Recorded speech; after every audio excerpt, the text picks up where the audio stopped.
Hey there, welcome back to another practical solution video. Today, I'm going to share powerful methods to break through workplace isolation and finally feel like you belong at work.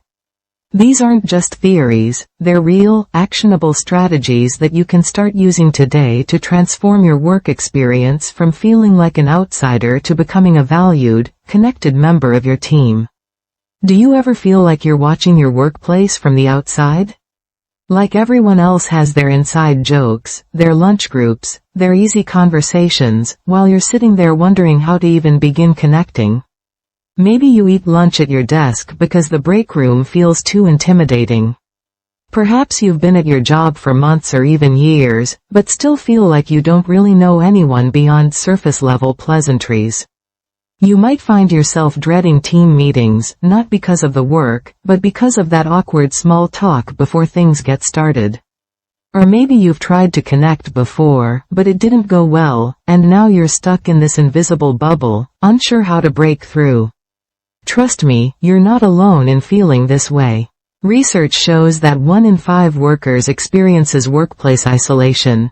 That's millions of people sitting at their desks right now, feeling exactly like you do. The pandemic made things even harder, with remote work disrupting those natural water cooler moments where connections used to form organically. But here's the good news, the methods I'm sharing today have helped countless people transform from workplace wallflowers into connected, engaged team members. And the best part? You don't need to become a social butterfly overnight. These are small, manageable steps that build naturally over time. Before we dive into the solutions, let's quickly understand why workplace isolation happens in the first place. First, there's the anxiety factor. Past negative experiences, whether at this job or previous ones, create invisible barriers. Your brain, trying to protect you from rejection or embarrassment, keeps you in your comfort zone. It's like having an overprotective friend who means well but ends up keeping you from making new connections. Second, there's a fundamental misconception about workplace relationships. Many people think they need to form deep, meaningful friendships at work, the kind where you share your deepest secrets and hang out on weekends. That's intimidating. But here's the truth. Workplace connections are different. They're built on consistent, small positive interactions. Think of it like watering a plant. You don't dump a whole bucket on it once. You give it small amounts regularly. Third, modern work structures have eliminated many natural connection opportunities. Open offices ironically make people more isolated because everyone's worried about disturbing others. Remote work removes those casual hallway encounters. Even hybrid schedules mean you might rarely see the same people twice. But these challenges just mean we need to be more intentional about connection, which is exactly what these methods will help you do. Now, let's get into the practical methods that will transform your workplace experience.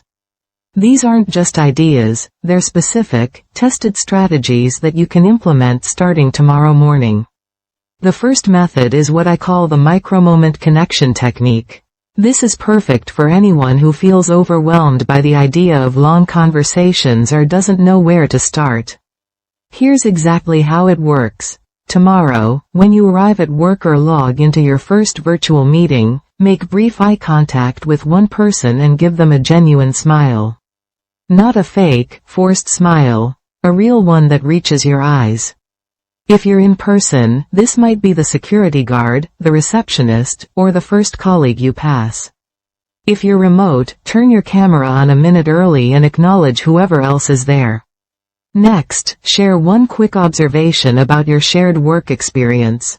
This could be as simple as, "Wow, that client email was intense," or, "Great point you made in yesterday's meeting," or even, "Is it just me, or is the coffee extra strong today?" The key is to make it about something you both experienced. This creates an instant bond. Keep it to 1 or 2 sentences. You're not trying to start a long conversation, just plant a seed. Then, ask one simple follow-up question. How's your morning going? Or, did you have a good weekend? Or, what are you working on today? Again, keep it light and brief. Listen to their answer, respond naturally, and then move on. The whole interaction should take less than 2 minutes. Here's why this works so brilliantly. These micromoments bypass our anxiety because they're too quick to overthink. They're also non-threatening to the other person because you're not demanding much of their time or emotional energy. But here's the magic: when you do this consistently, these tiny interactions compound. After a week, that person will start initiating conversations with you. After a month, you'll have established a genuine connection pattern. I've seen people go from complete isolation to having several warm workplace relationships just by committing to 3 micromoments per day. The second method is the strategic coffee break method. This one requires slightly more courage but delivers faster results. Here's the step-by-step process. First, identify one approachable colleague. Look for someone who seems friendly, someone who smiles back when you pass them, or someone who shares an obvious common interest.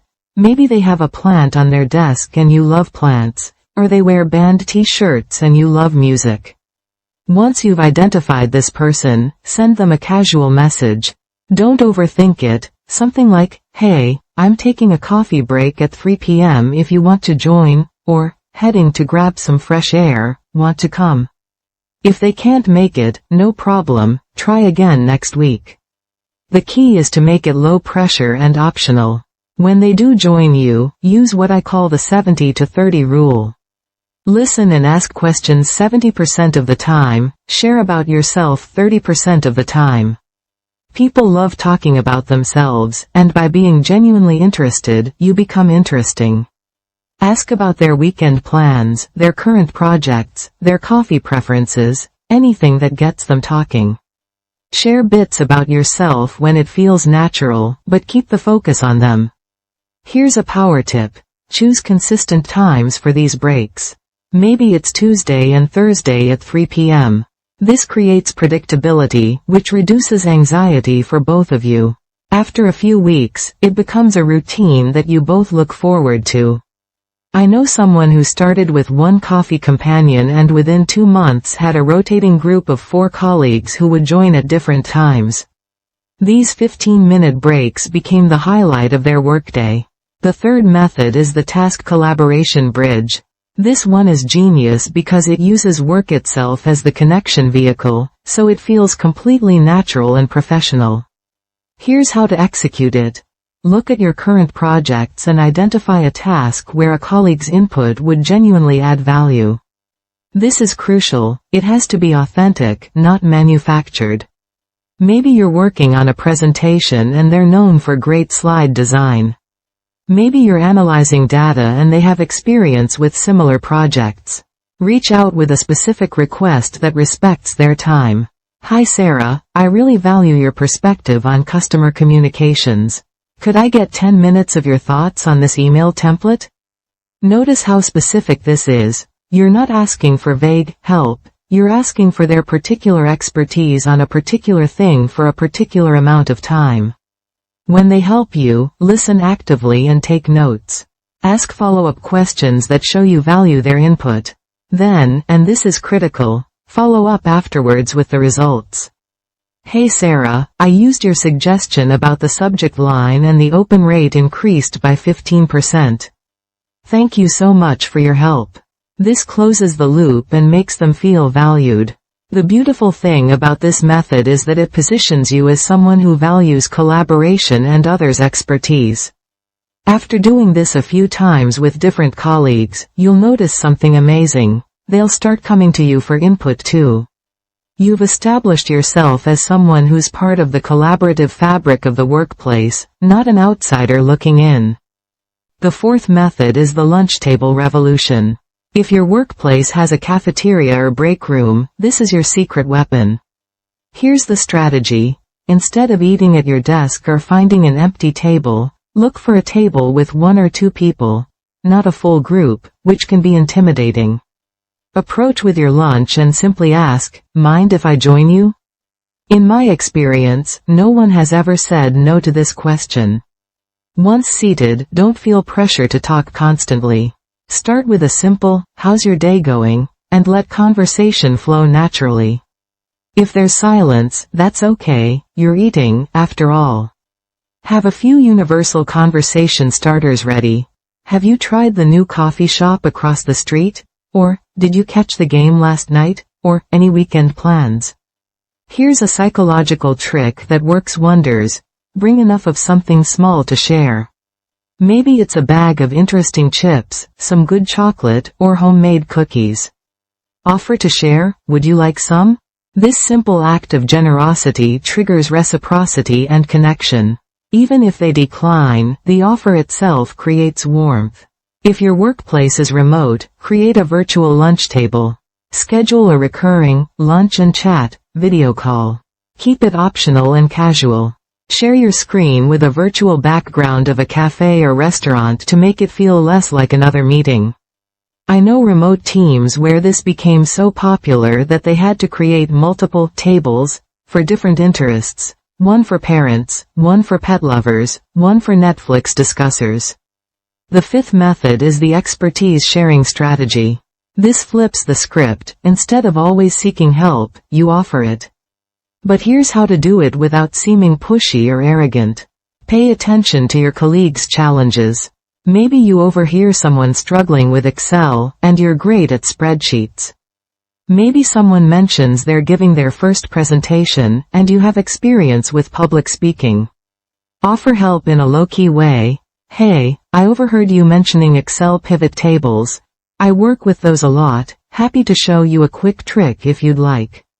Or, I noticed you're working on the Johnson presentation. I have a template that might save you time, want me to send it over? The key is to make it casual and optional, not like you're swooping in to save the day. When you do help, keep it brief and focused.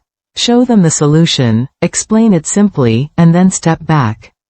Don't overwhelm them with your knowledge or make them feel incompetent. The goal is to be helpful, not superior. Follow up a few days later. How did that Excel formula work out for you? This shows you genuinely cared about helping, not just showing off. This method works because it positions you as a valuable resource and team player. People remember who helped them when they were stuck. Over time, you become known as someone who's approachable and helpful, which naturally draws people to you. Plus, teaching others actually strengthens your own expertise and confidence. The sixth method is the meeting participation accelerator. Meetings can be anxiety-inducing when you feel isolated, but they're also perfect opportunities to become more visible and connected. Here's a systematic approach. Before the meeting, prepare one thoughtful question or comment related to the agenda. Write it down so you don't forget it when anxiety kicks in. Arrive a minute or two early to the meeting, whether virtual or in person. Use this time for those micromoments. Greet people as they arrive, make small talk about the weather or the agenda. This pre-meeting connection makes the actual meeting feel less formal and intimidating. During the meeting, make it a goal to speak within the first 10 minutes.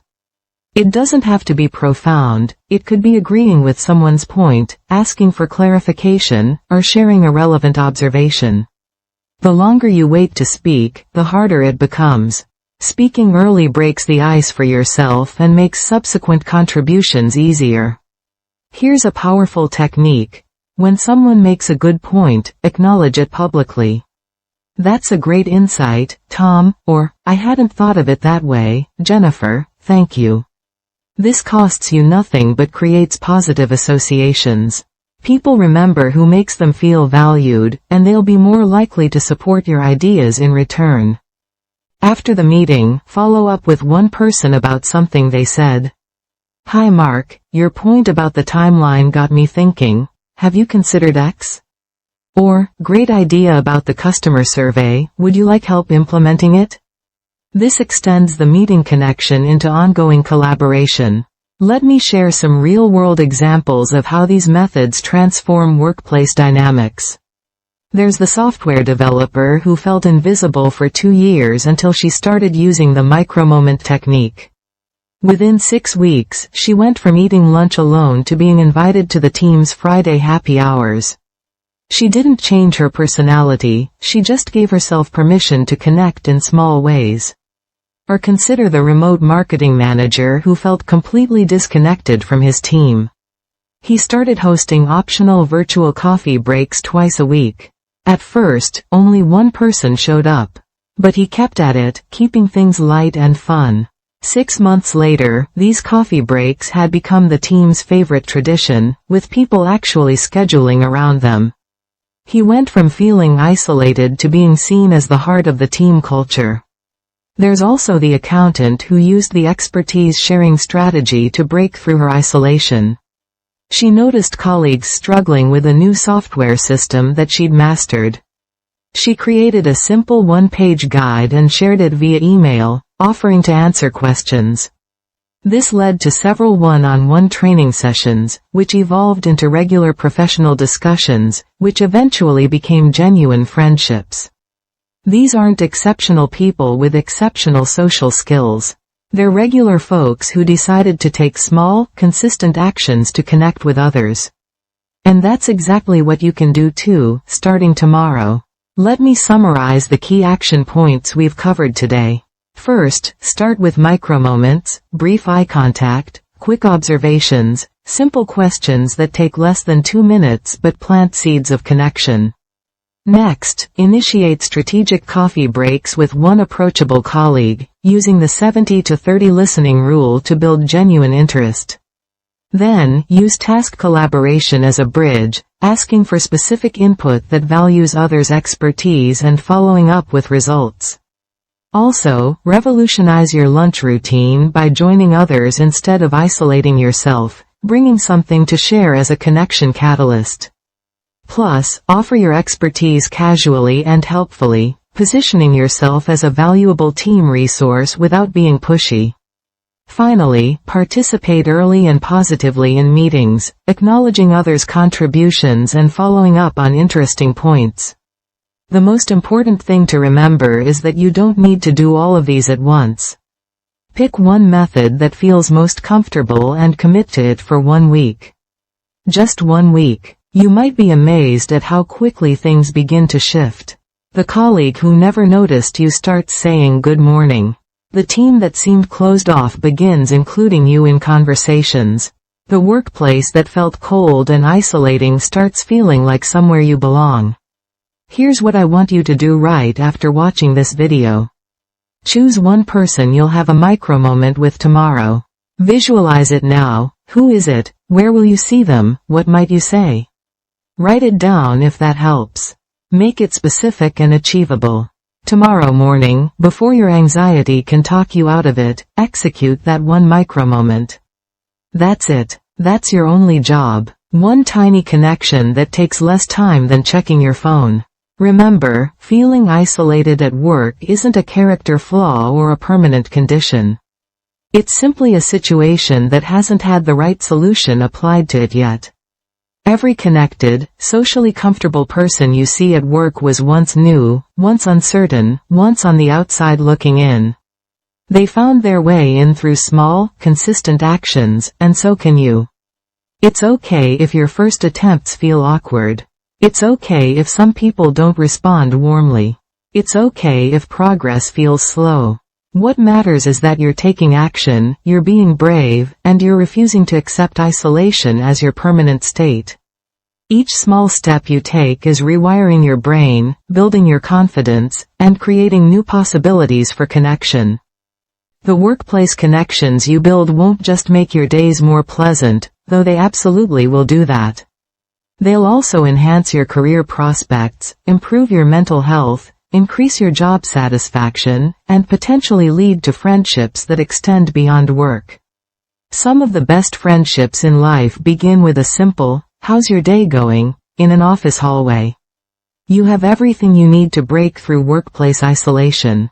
You have the methods, you have the capability, and most importantly, you have the desire for change. Otherwise you wouldn't have watched this entire video. The only thing standing between you and a more connected work life is taking that first small action. And you know what? I believe you're ready to take it. If today's content was helpful to you, please hit that like button. It really helps other people who are struggling with workplace isolation find this video. And if you want more practical solutions for workplace challenges and life improvements, make sure to subscribe to the channel. I release new problem-solving videos every week designed to give you real, actionable strategies for real-life challenges.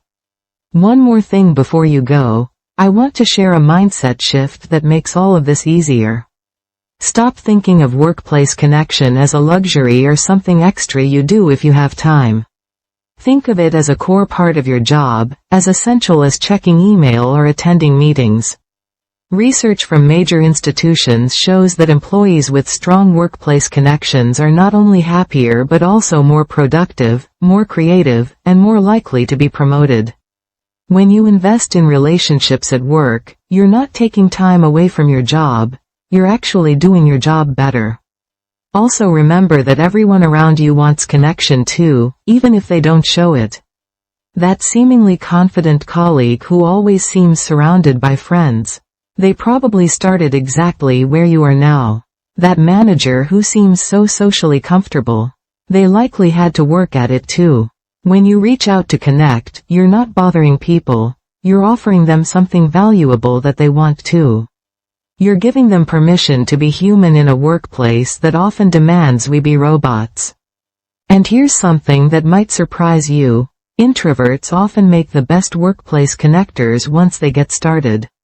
Why? Because introverts tend to form fewer but deeper connections. They listen better, remember details about people, and create meaningful interactions rather than surface-level chatter. If you're an introvert worried that you need to become an extrovert to succeed at this, let me reassure you, you don't.